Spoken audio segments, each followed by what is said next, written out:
पश्चिम बंगाल में हिंदुओं पर हो रहे अत्याचार और राज्य सरकार की विफलता के विरोध में राष्ट्रवादी हिंदू शक्ति वाहिनी के कार्यकर्ताओं ने मुख्यमंत्री ममता बनर्जी का प्रतीकात्मक पुतला दहन किया। कार्यकर्ताओं ने जिलाधिकारी से माध्यम से राष्ट्रपति को ज्ञापन सौंपकर पश्चिम बंगाल में अनुच्छेद 356 लागू करने की मांग की। राष्ट्रीय अध्यक्ष प्रदीप गुप्ता ने मीडिया से बात करते हुए बताया कि राज्य के मुर्शिदाबाद, वीरभूम और उत्तर 24 परगना जिलों में हिंदू समुदाय पर कट्टरपंथी तत्वों द्वारा लगातार हमले हो रहे हैं। उन्होंने आरोप लगाया कि मंदिरों को अपवित्र किया जा रहा है, महिलाओं के साथ दुर्व्यवहार और युवाओं की हत्याएं हो रही हैं, जबकि राज्य सरकार और पुलिस प्रशासन मुक्त दर्शन बना हुआ है। यदि जल्द कार्रवाई नहीं हुई तो राष्ट्रवादी हिंदू शक्ति और भी उग्र आंदोलन करेगी।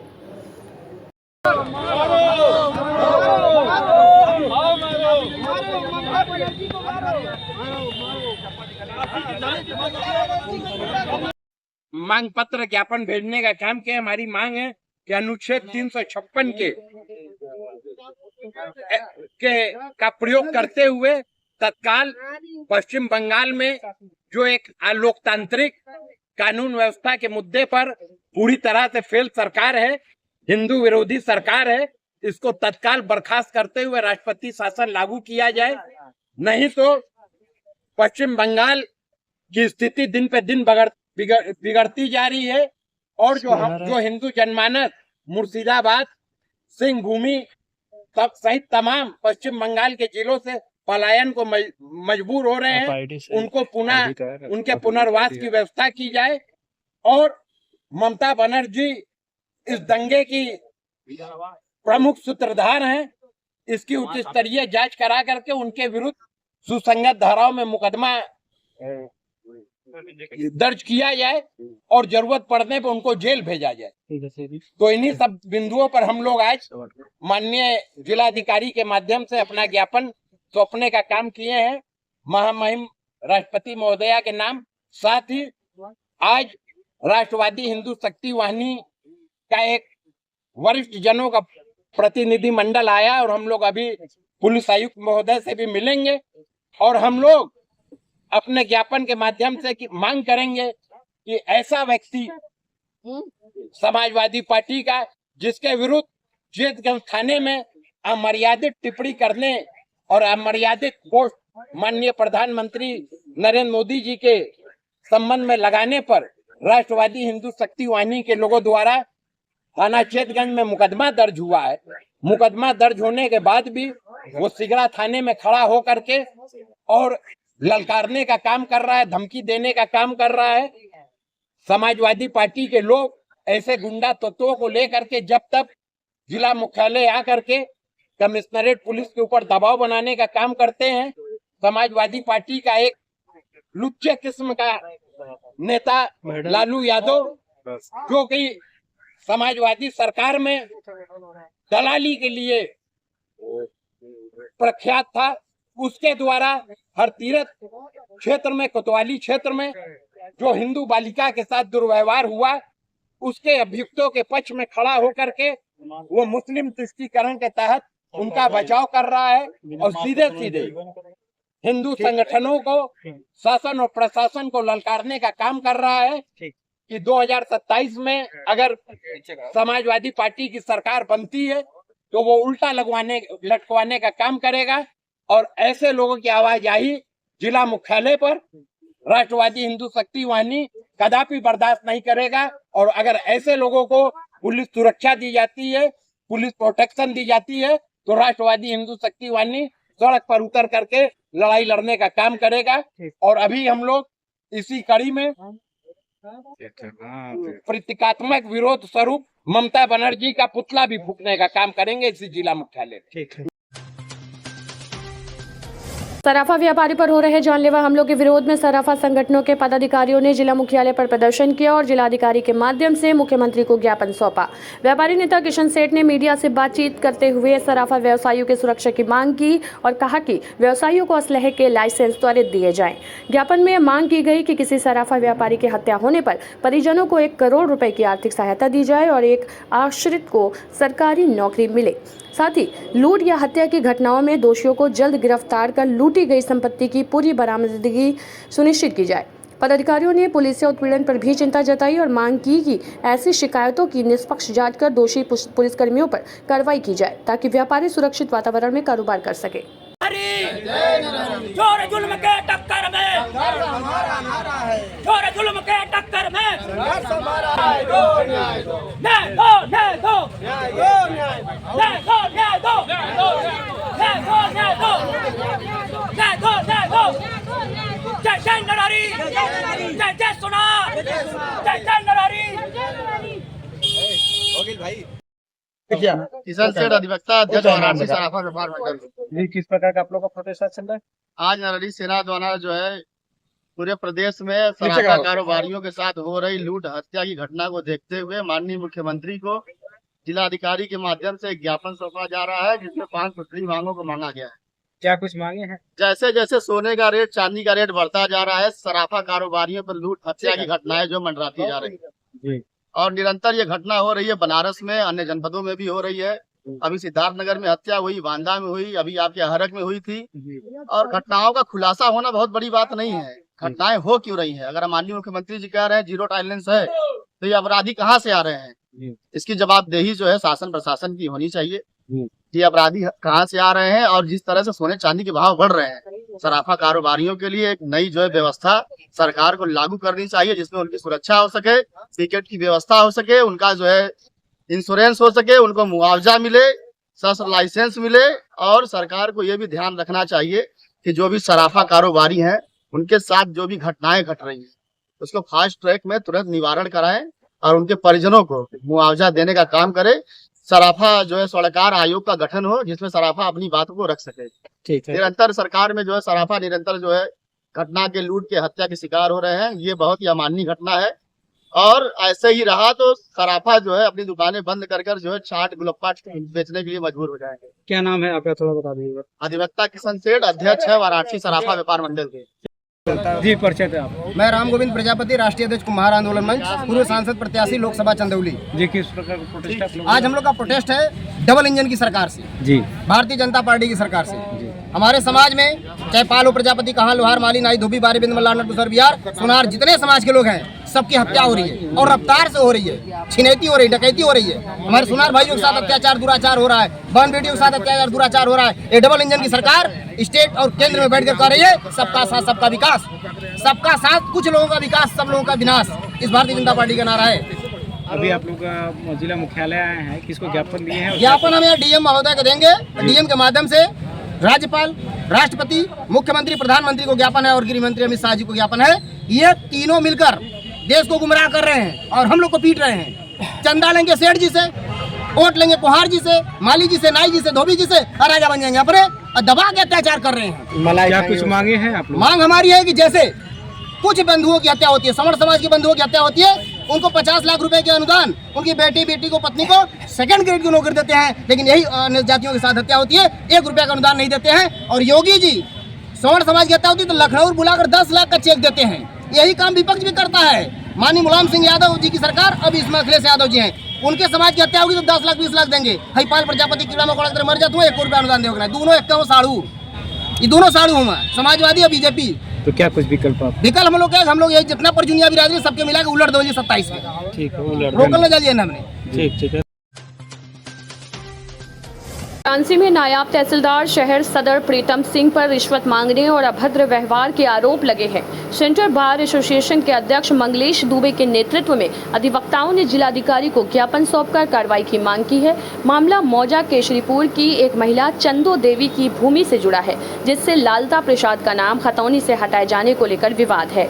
अधिवक्ताओं का आरोप है कि रिपोर्ट होने के बावजूद नायब तहसीलदार ने पैसे मांगे और बदसलूकी की। इस घटना से नाराज अधिवक्ता डीएम कार्यालय पहुंचे और दोषी अफसर पर सख्त कार्रवाई की मांग की। मौके पर सैकड़ों अधिवक्ता मौजूद रहे। मैं संजय लालवानी डिस्ट्रिक्ट कोर्ट वाराणसी से अधिवक्ता हूँ। आज किस तरह की क्या मांग लेके आप लोग? एक प्रकरण में 256/5 अराजी मौजा केसरीपुर, लालता प्रसाद उसमें मूल खतौनी धारक थे। जालसाजी करके त्रुटिपूर्वक कार्य करके 958.75 वर्ग फीट को वर्ग मीटर बना करके 2014 में एक आदेश हो जाता है, जिस स्थिति को सुधारने के लिए विगत 5 वर्षों से एक चंदो देवी हैं, पत्नी मानिक चंद, वो लगातार दौड़ रही हैं। नायब तहसीलदार जालूपुर द्वारा 10/12/2024 को एक आदेश होता है जिसमें इस आदेश को कहा जाता है कि उनका नाम चढ़ाया जाए, लेकिन उसके बाद भी खतौनी पर डिजिटल होने के कारण उनका नाम नहीं चढ़ पाता है। लगातार तहसील में चक्कर काटने के बाद नायब तहसीलदार कहते हैं कि आप 32/38 का मुकदमा एसडीएम साहब के यहाँ दाखिल करिए। जब एसडीएम साहब के यहाँ हम लोग मुकदमा दाखिल करते हैं 32/38 के लिए, तो रिपोर्ट जाती है लेखपाल के लिए। महीनों लेखपाल दौड़ाते हैं, उनको सब बताया जाता है कि भैया आपकी गलती है। 2014 आदेश देखिए, वर्ग फीट जो बैनामा हुआ है वो वर्ग फीट में हुआ है, आपने वर्ग मीटर चढ़ा दिया है, जिससे कि पूरी अराजी का रकबा जो है पूरा बदल गया और उनका नाम लालता प्रसाद जो मूल खतौनीदार थे उनका नाम डिलीट हो गया। उसके बाद भी जब लेखपाल रिपोर्ट 32/38 में लगा देते हैं, कानूनगो लगा देते हैं, जब हम पहुंचते हैं नायब तहसीलदार सहज श्री प्रीतम सिंह के साथ, तो मेरे सीनियर भी मेरे साथ आते हैं नन्हे सिंह जी। वो जब बात करते हैं तो विधि संगत वार्ता का वो बात न करते हुए वो कहते हैं कि तुम हमें समझाओगे, तुम तड़ाम पे उतर आते हैं। लगातार प्रीतम सिंह द्वारा हम लोगों के पास कंप्लेनें आ रही हैं, शिकायत पर न पता रही है, ऑन डेस्क वो पैसे की मांग करते हैं। एक भी फैसला आज तक उन्होंने बिना पैसा लिए दिए नहीं किया है।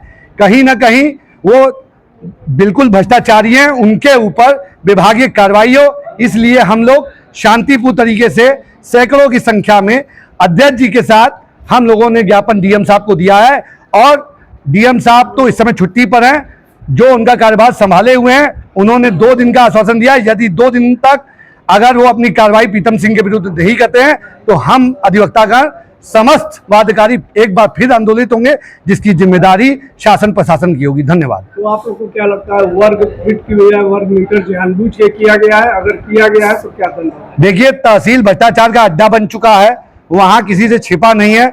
वादकारी और अधिवक्तागण एकदम परेशान हो चुके हैं। वहां पर जो नायब तहसीलदार हैं वो बैठते नहीं है, कमरे में बैठ के कितना रुपया किसका किसका आया है उसका आदेश कर देते हैं। ये बहुत बड़ा एक चैन स्नैचिंग है। जब उनसे हम लोग पूछते भी हैं तो वो ये कहते हैं कि ऊपर तक पैसा जाता है, आप मेरा कुछ बिगाड़ नहीं पाएंगे।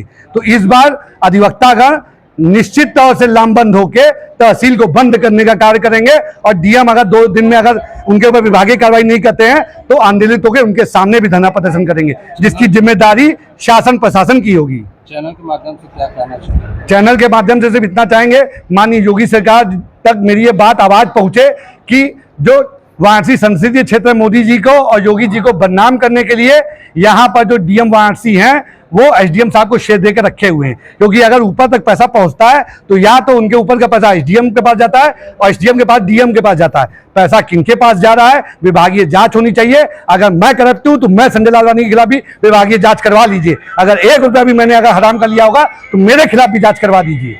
सूबे के मुखिया कहते हैं जीरो मतलब भ्रष्टाचार मुक्त एकदम, इस पे क्या कहना है? जीरो टॉलरेंसी सिर्फ कहने की बात रह गई है। माननीय योगी आदित्यनाथ जी बहुत अच्छा कार्य कर रहे हैं, लेकिन जब नीचे के अधिकारी पूरे भ्रष्टाचार में लिप्त हो तो बेचारा उनको वोट कौन दिलाएगा। जब अधिवक्तागण समाज उनसे इतना बेहद नाराज है, इसी वजह से उनके वोट में कमी हो रही है।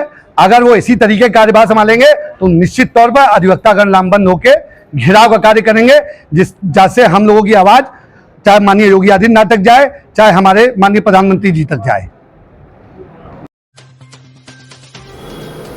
कैंट थाना अंतर्गत पांडेपुर क्षेत्र में स्थित राजा साहिब बगीचे के समीप एक विवाहिता ने की आत्महत्या। फांसी के फंदे पर झूलकर विवाहिता ने दी जान। मृतक का नाम सोनी वर्मा, उम्र 25 वर्ष बताया जा रहा है। सोनी ने देर रात ससुराल में ही अपनी जीवन लीला को समाप्त कर दिया। सुबह ससुराल वालों ने लड़की के पिता राय प्रकाश को फोन पर सोनी के मरने की सूचना दी। सोनी मूल रूप से सिंधी तालाब बसंत नगर चंदौली की रहने वाली थी। सोनी की शादी 7 दिसंबर 2020 में बनारस के रहने वाले चंदन सेठ नामक युवक के साथ हुई थी। मृतका के पिता का आरोप है कि शादी के बाद से ही ससुराल वालों के द्वारा सोनी को परेशान किया जाता था, जिससे परेशान होकर सोनी ने रात में ही फांसी के फंदे पर झूलकर अपनी जीवन लीला समाप्त कर ली। सुबह घटना की सूचना घटना स्थल पर पहुंची पुलिस ने शव को कब्जे में लेकर पोस्टमार्टम के लिए भेज दिया है। सोनी का पति चंदन सेठ मौके से फरार है। वहीं मायके पक्ष के लोग अलदली बाजार चौकी पर मौजूद हैं। पिता की मांग है कि आरोपियों के खिलाफ कार्रवाई हो और मेरी बेटी को न्याय मिले। आपका परिचय बताइए। हाँ, हमारा परिचय है सिंधी ताली बसंत नगर चंदौली। क्या हुआ है? नाम रही प्रकाश है। क्या हुआ है? मेरा लड़की को रात में ये लोग फांसी लगा के मार दिए हैं। कौन लोग? पांडे को लड़की को शादी दिए थे। हाँ, उसका परिवार वाले सब लोग मिलकर मार दिए थे। लड़की का नाम है सोनी और उसका पति के नाम है चंदन से, उसका ससुर के नाम है अशोक से, उसका भसुर के नाम है दीपू। हाँ, आपको सूचना कैसे मिली? हमको सूचना मिली, हम कंपनी गए थे, हम कंपनी में ड्यूटी कर रहे थे। 9:30 बजे हमको कॉल किए चंदन। सुबह? हाँ, सुबह। हमने क्या हुआ सोनी, हम सोनी बोलते थे, उसका कॉल आने क्या हुआ सोनी, तो बोलते हम सोनी नहीं चंदन बोले आपको लड़की फांसी लगा के मर गई। अच्छा। हाँ, उसके बाद सूचना पर हम लड़कों को फ़ोन किए। उसके बाद मैडम को हमको लेकर और सबको परिवार को लेकर यहाँ पर पहुँचे तो लड़की वहाँ पर मरी पड़ी हुई थी। तो ये बताइए कि क्या मतलब कुछ पता चला किस कारण वो जो मतलब सुसाइड किए, क्यों आत्महत्या की? दहेज के लिए, दहेज के लिए, हमेशा दहेज के लिए। ये खाली लड़की फोन किए थे कि पापा टोटो लेने के लिए पैसा के लिए बोले थे, और दारू पी के रोज आते थे, लड़की को मारते थे, ये करते थे, ससुर शादी के लड़के थे और बहुत सास भी टर्चरिंग कर रहे थे। शादी कब हुई थी? शादी 2020 में। ठीक है, शादी के बाद से ही ऐसा मामला था या अभी साल 2 साल? नहीं, शादी के शुरू से, शादी के बाद। तो उनके पति भी यहाँ आए हैं? ससुराल के पक्ष के लोग यहाँ आए हैं? यहाँ पर आए। कौन कौन आया है ससुराल से? यहाँ खाली उसका ससुर आए। और पति? पति नहीं, फरार। पति फरार चल। क्या मांग कर रहे हैं आप? हाँ, मांग क्या है? हमको न्याय मिलना चाहिए। पुष्टि मार्ग प्रवर्तक श्रीमद वल्लभाचार्य जी की 548वें प्रकट महोत्सव की भव्य तैयारी पूर्ण हो चुकी है। 4 दिवसीय आयोजन 23 अप्रैल से 26 अप्रैल तक षष्ठी श्री गोपाल मंदिर प्रांगण में मुकुंद गोपाल सेवा संस्थान के तत्वाधान में आयोजित किया जाएगा। पत्रकार वार्ता में षष्ठी युवराज श्री प्रियमनंद बाबा साहेब ने बताया कि महोत्सव का शुभारंभ 23 अप्रैल को भक्ति का डंका भारत में गीत गायन व दुग्धाभिषेक से होगा। 24 अप्रैल को भव्य शोभा यात्रा, विधिवत प्रवचन, सम्मान समारोह और पूजन होगा। इस अवसर पर बीएचयू के प्रोफेसर भगवत शरण शुक्ल और काशी राज परिवार के प्रतिनिधि भी मौजूद रहेंगे। 25 अप्रैल की शाम संगीत संध्या में डॉक्टर रीता देव का शास्त्रीय गायन होगा। 26 अप्रैल को वृद्धाश्रम में रहने वाले जरूरतमंदों को अन्न वस्त्र वितरण कर सेवा कार्य संपन्न होगा। कार्यक्रम पुष्टि प्रजारोहण का है और कीर्तन सम्मेलन है और मुख्य उत्सव के दिन शोभा यात्रा है। वल्लभाचार्य जी के सुखपाल में पधरा के शोभा यात्रा है और शाम को सभा है, विद्वानों के प्रवचन है, वृद्धजनों का सम्मान है और तृतीय दिवस संगीत संध्या का कार्यक्रम है और चतुर्थ दिवस सामाजिक कार्यक्रम है। वृद्धाश्रम में जाके वहाँ पर सारनाथ में क्योंकि दैनिक जो आवश्यकता है उसको हम जो हो सके उसको पूर्ण करें, ऐसी हमारी इच्छा है। इस प्रकार विचार ऐसी आगे रखा गया है। वरिष्ठ पुलिस अधीक्षक सोमेन वर्मा के निर्देश पर अपराधियों के विरुद्ध चलाए जा रहे अभियान के तहत मिर्जापुर पुलिस को बड़ी सफलता मिली है। चुनार थाना क्षेत्र में अंतर्राज्यीय मूर्ति चोर गैंग के 3 शातिर अपराधियों को गिरफ्तार कर लिया गया है। पुलिस ने आरोपियों के पास से 15 किलो वजनी अष्टधातु के वेणु गोपाल मूर्ति और 1 मोटरसाइकिल बरामद की है। गिरफ्तार आरोपियों में अभिमन्यु उर्फ मन्नू, नागेंद्र कुमार और रविकांत उर्फ सोनू शामिल हैं। पूछताछ में आरोपियों ने बताया कि वे दक्षिण भारत के एक मंदिर से मूर्ति चोरी कर मिर्जापुर में बेचने की फिराक में थे। आरोपियों के खिलाफ प्राचीन स्मारक संरक्षण अधिनियम 1904, प्राचीन वस्तु एवं कला खजाना अधिनियम 1972 और बीएनएस की धाराओं में मुकदमा दर्ज कर न्यायिक हिरासत में भेजा गया है। गिरफ्तारी थाना चुनार क्षेत्र के ग्राम बड़गवा खरहटिया के पास 20 अप्रैल को हुई, जहां प्रभारी निरीक्षक रविंद्र भूषण मौर्य और उनकी टीम ने ये कार्रवाई की। ये प्रकरण जो है कल थाना चुनार के द्वारा एक कार्रवाई की गई। हमारे वरिष्ठ पुलिस अधीक्षक महोदय सोमेन वर्मा सर के डायरेक्शन में बेहतर और सदृढ़ पुलिसिंग के लिए निर्देशित किया गया था। उसी के अनुक्रम में एसपी ऑपरेशन सब, सीओ चुनार और इंस्पेक्टर चुनार के द्वारा ये उनके निर्देशों में बड़ी अच्छी कार्रवाई की गई। कल 3 इन्होंने चोरों को पकड़ा। इसमें भगवान वेणुगोपाल, श्री कृष्ण जी की ये मूर्ति इन तीनों चोरों से मुख्य की सूचना पे बरामद की गई और ये उसके बाद एक हमारे द्वारा एक्सपर्ट ओपिनियन इस पर लिया गया। तो ये दक्षिण भारत से जो कलाकृति है उसकी संभावित शैली जो है दक्षिण भारत की मूर्तियों से मिलती है और ये इसकी जो जनरल एक कीमत है लगभग 1 करोड़ के आसपास है। तो इस मूर्ति को इन तीनों चोरों को पुलिस के द्वारा बरामद किया गया मोटरसाइकिल के साथ और इनका एक और गैंग लीडर है जो अभी पुलिस के गिरफ्त में नहीं है। पुलिस द्वारा कार्रवाई इसमें की जा रही, टीमें बनी हुई हैं और ये मोटा मोटा जो है इसमें वर्क किया गया, बहुत ही अच्छा पुलिस के द्वारा कार्रवाई की गई। ये मूर्ति कहाँ से ले आ रहे थे लोग, कहाँ लेके जाना था? जो शैली है वो दक्षिण भारत की है। इसमें जो इनका जो मुख्य अभी जो सरगना है पुलिस द्वारा उसको गिरफ्तार कर उसमें जो अग्रिम कार्रवाई हुई उसमें इसको हायर एनओसी, प्रॉपर्टी दस्तावेज और आपराधिक प्रमाण पत्र जैसी मांगों पर उठे सवाल। उत्तर प्रदेश के आयुष चिकित्सकों ने जनपद स्तर पर पंजीकरण नवीनीकरण प्रक्रिया में हो रही अव्यावहारिक व अनुचित परेशानियों को लेकर आयुष मंत्री श्री दयाशंकर मिश्र दयालु जी से तत्काल हस्तक्षेप की मांग की है। चिकित्सकों का कहना है कि उच्च न्यायालय के निर्देश एप्लीकेशन 9956520007 के बावजूद उनसे हर बार संपूर्ण पंजीकरण की प्रक्रिया दोहराने को कहा जा रहा है, जबकि नियमों के अनुसार केवल पुराने रजिस्ट्रेशन की क्षति छाया प्रति और घोषणा पत्र ही पर्याप्त है। अन्य प्रमुख आपत्तियां: एकल क्लिनिक चलाने वाले चिकित्सकों को फायर एनओसी के लिए बाध्य करना अनुचित, रेट एग्रीमेंट या संपत्ति के स्वामित्व प्रमाण की आवश्यक मांग, चिकित्सकों से आपराधिक गतिविधियों में लिप्त न होने का प्रमाण पत्र मांगना उनके सम्मान की विपरीत, शासन द्वारा 5 वर्ष के नवीनीकरण का निर्णय होने के बावजूद अधिकारी केवल 1 वर्ष का नवीनीकरण कर रहे हैं। चिकित्सकों की मांग है कि इस उत्पीड़न पर तत्काल रोक लगाई जाए और प्रक्रिया को सरल, व्यवहारिक एवं न्याय संगत बनाया जाए। न्यायालय में हमने अपने माननीय आयुष मिनिस्टर श्री दयालु मिश्रा जी के यहाँ पे अपने एक DAU के यहाँ जो रजिस्ट्रेशन हमारा होता है हर साल, जिसका गत 14 नवंबर 2024 को सचिव साहब से, जो मुख्य सचिव हमारे उत्तर प्रदेश के हैं, उन्होंने एक लेटर जारी किया था आयुष महानिदेशक को कि हमारे आयुष चिकित्सकों का रजिस्ट्रेशन हर साल ना होके 5 साल के लिए करना है, जिसके लिए यहाँ पे हमारे DO अनभिज्ञ हैं। उन्होंने कहा कि हमारे पास ऐसा कोई आदेश नहीं आया है, जिसके वजह से हमारे आयुष चिकित्सकों को बहुत समस्या हो रही थी। उसी के लिए हम लोग नीमा संगठन, नीमा BHU, नीमा वाराणसी और नीमा उत्तर प्रदेश ब्रांच, नीमा उत्तर प्रदेश, यहाँ पे अपने आयुष मिनिस्टर के यहाँ अपनी वेदना को व्यक्त करने के लिए अपने ज्ञापन अपने पत्र के रूप में दिया इनको। मंत्री जी का क्या आश्वासन मिला? मंत्री जी ने तुरंत महासचिव मुख्य सचिव को फ़ोन किया, लेकिन फ़ोन न मिलने की वजह से उन्होंने कहा कि मैं आज ही लखनऊ जा रहा हूँ। अब मुझे ये बातें संज्ञान में है, क्योंकि अभी पिछले 12 तारीख को ही हमारे आयुर्वेद गवर्नमेंट आयुर्वेद कॉलेज वाराणसी में एक अलुमनाई मीट हुई थी, जो कि इनको याद था। उन्होंने कहा कि इस संदर्भ में मुझे पहले पत्र मिल चुका है नीमा की तरफ से ही और हमें पूरा याद है और मैं इसके लिए बहुत जल्दी ही जाके कार्रवाई करवाऊंगा। जिला मुख्यालय पर आम आदमी पार्टी ने महात्मा ज्योतिबा फुले और सावित्रीबाई फुले के जीवन पर आधारित फिल्म पर लगी रोक के खिलाफ जबरदस्त प्रदर्शन किया।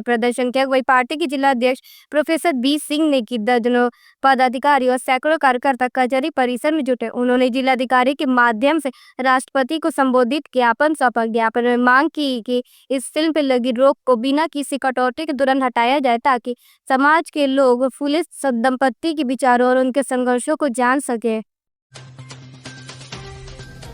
नेशनल हेराल्ड मनी लॉन्ड्रिंग के केस में कांग्रेस ने एक बार फिर केंद्र सरकार पर बड़ा हमला बोला है। पार्टी का कहना है कि मोदी सरकार और उनकी एजेंसियां विपक्ष को डराने और दबाने की कोशिश कर रही। कांग्रेस ने इस केस को राजनीतिक साजिश बताया। पार्टी प्रवक्ता ने कहा, जब ट्रांजैक्शन में कोई पैसा ही नहीं हुआ तो मनी लॉन्ड्रिंग कैसे हुई। कांग्रेस का दावा है कि भाजपा जानबूझ के इस ऐतिहासिक अखबार को बदनाम कर रही है, जिसे पंडित नेहरू ने आज़ादी की लड़ाई के दौरान शुरू किया था। कांग्रेस ने जोर देकर कहा कि असली मुद्दे से ध्यान भटकाने के लिए ये सब किया जा रहा है। पार्टी ने कहा कि हम झुकेंगे नहीं, लड़ाई जारी रहेगी। स्वतंत्रता सेनानियों ने लिखा था, आज उसके साथ भी छेड़छाड़ हो रही है। आप तो ईडी की बात कर रहे हैं। ईडी तो संविधान के अंदर का एक भाग है। यहाँ तो पूरा संविधान खतरे में आ चुका है, पूरी आजादी खतरे में आ चुकी है। ये आजादी नहीं, कांग्रेस और स्वतंत्रता सेनानियों ने इस देश को दिलवाई। भाजपा आरएसएस, भाजपा तो थी नहीं, आरएसएस तो गद्दारी कर रही थी, मुखबर बन रही थी। तो आज तो इस देश की आजादी, बोलने की आजादी पर हमला हो रहा है, संविधान पर हमला हो रहा है। इसीलिए हम कह रहे हैं, हमें मालूम है जब से ये सत्ता में आए हैं ये तानाशाह हो चुके हैं और देश के लोगों ने इनकी तानाशाहियों को रोका है।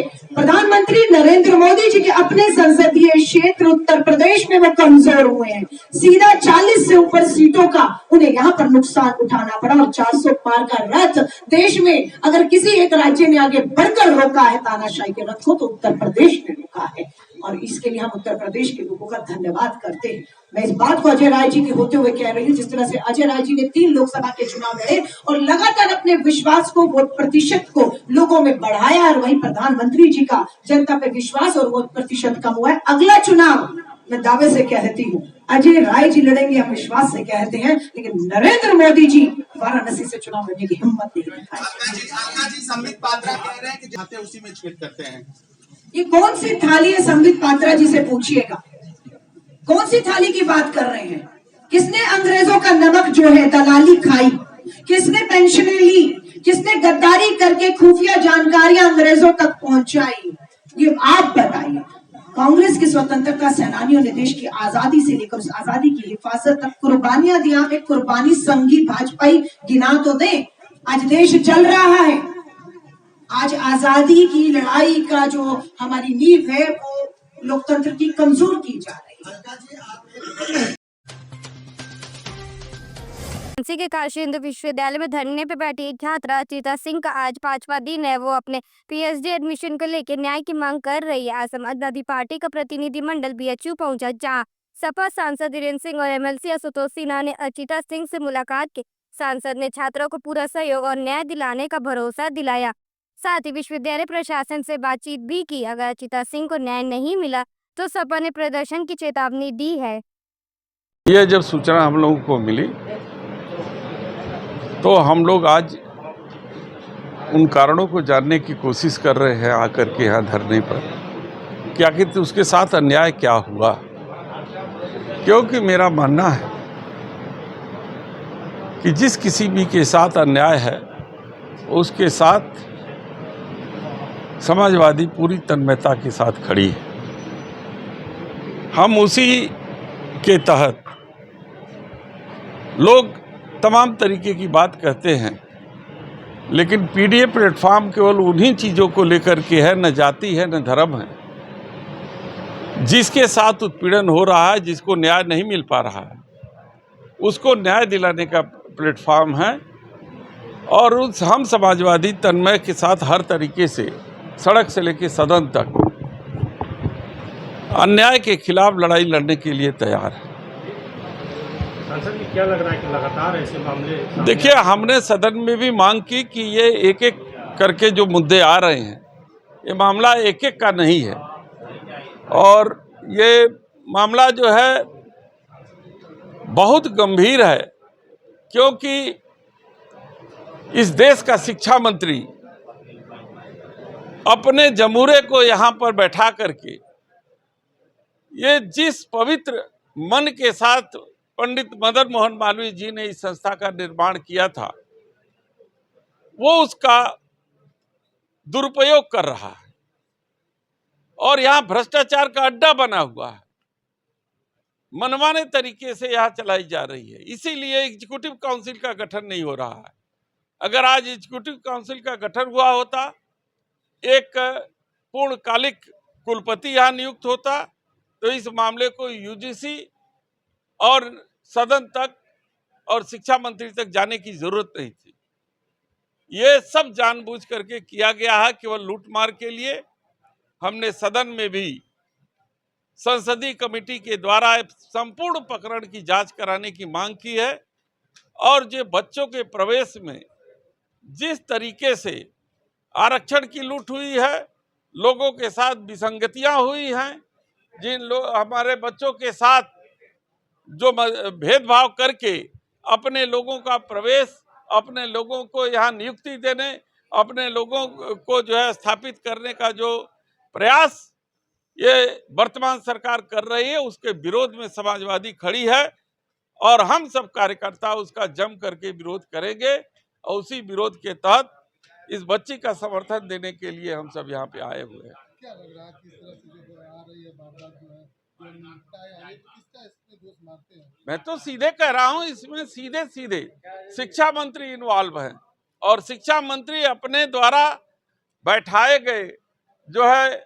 जमूरे, जिसको आप कुलपति कहते हैं, उसके द्वारा लूट भ्रष्टाचार का अड्डा बना हुआ है। बीएचयू अनियमितता का अड्डा बना हुआ है, शोषण का अड्डा बना हुआ है। यहाँ पर जिस तरीके से तानाशाही हो रही है, हम लोगों ने इतने बड़े राजनीतिक जीवन में कभी ऐसा अत्याचार नहीं देखा है जो अब देखने को मिल रहा है। दुर्भाग्य है कि इस संसदीय क्षेत्र के जो है हमारे सांसद इस देश के प्रधानमंत्री है, लेकिन प्रधानमंत्री एक शब्द भी काशी हिंदू विश्वविद्यालय के बारे में नहीं बोलते हैं।